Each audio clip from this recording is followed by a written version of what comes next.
Hello, I'm Tom Bleasdale, and today I'm going to be answering the question, how do I do what I do? People only see this, or they see this. I saw my dream girl, and she was real. And they think, well, he can't be that ill. He can't be disabled. Look at him, he looks fine. I wish I was.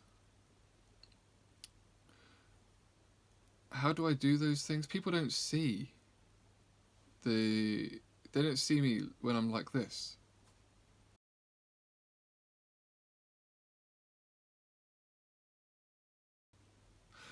They don't see me when I'm like this.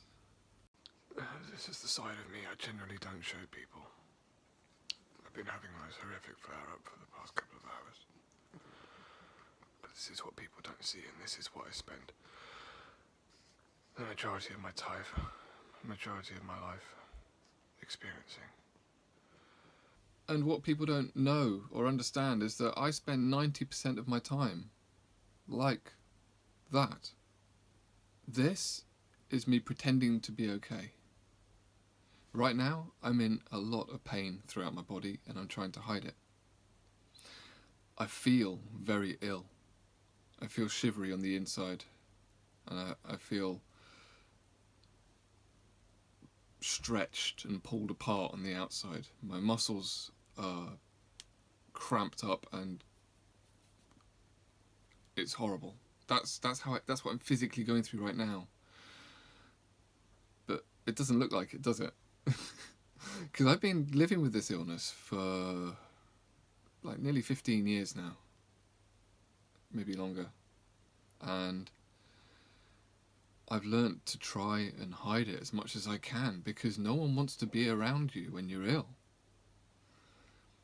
People don't have time for it. They don't have the energy to be sympathetic to you when you're ill all the time. They just don't. So you have to pretend to try and be well. I do my best to put on a brave face, and sometimes that can have its downsides because people can forget that I'm ill. Sometimes I can forget how ill I am because if I have a day when I'm not quite as bad and I push myself a bit and I'm getting into that mindset of, yeah, I'm okay, and then the next day, bam, it hits me like a truck. And I remember, severe fibromyalgia. It is real and I do have to deal with it. And as far as my music projects and my videos and my artwork and things like that go, people wonder, well, if you're so ill, how do you do all that? And the answer is very slowly, bit by bit by bit. And with a lot of painkillers. I'm on some very, very strong painkillers. And I do these things very slowly. My music, I'll record a bass line one day, and the next day I'll record a keyboard part. And if I'm feeling up to it, I might record the guitar part again the same day if it's in my head and I know what I'm playing. If I've got to sit down and work it out, you know, maybe I won't even get it recorded that day. There's days when I can't pick up my guitar because it hurts too much to pick it up. There's days when I can pick it up but I can't press the strings because it hurts too much to press the strings. So it takes me a long time to make my music. I make myself ill. More ill than I already am. I sometimes do cause my symptoms to flare up by pushing myself too hard. I know this. But as you know, if you have this condition, you have the choice. Do I push myself and try and live? Or do I just sit back and admit defeat and give up on life completely? And I'm not the sort of person who can give up on life. I was an audio engineer at Abbey Road Recording Studios. You know, that was my dream career. I had that, and I had that taken from me. I can't give up on life. It's not the sort of person I am. I go through a lot of stress and anxiety and upset as well. If I'm doing everything correctly, everything exactly as I think I'm supposed to be doing, and something's not working, I can have full-on panic attacks. Which is really, really, really difficult with the audio engineering on computers these days. You know, you install new software, and I go through severe anxiety as to whether it's going to work or not. And I hate that but it's something I have to push myself through to be able to do what I want to do.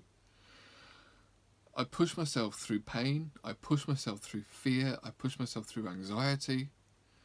I was trying to install a new set of orchestral sound libraries in my computer, and I could not get them to work. This caused an immediate and severe panic attack, and I hate admitting this, but it's true, and it caused immediate internal bleeding. I went to the bathroom and I started throwing up blood straight away. Set off ulcers, that's what I imagine it was. But that was within 3 minutes of the panic setting in. I was bringing up blood, and that's scary. That's terrifying, and that's just trying to do something I want to do. Doing things I want to do that I really want to work at, I can only do at best a couple of hours a day if I have a day when I'm feeling well enough. Most days I can't do anything. And that's horribly depressing and horribly upsetting. I feel like I'm wasting my life when I sit there all day saying, oh, I haven't got any of this done, I haven't got that done, I want to get this done, I want to do that, I want to do this, and I want to do that, and I have this list. And I overwhelm myself with stuff that I want to do. I know this. But that's because I don't want to leave this life having done nothing. I don't want to leave this life having achieved nothing. I had everything, and I had it all taken from me.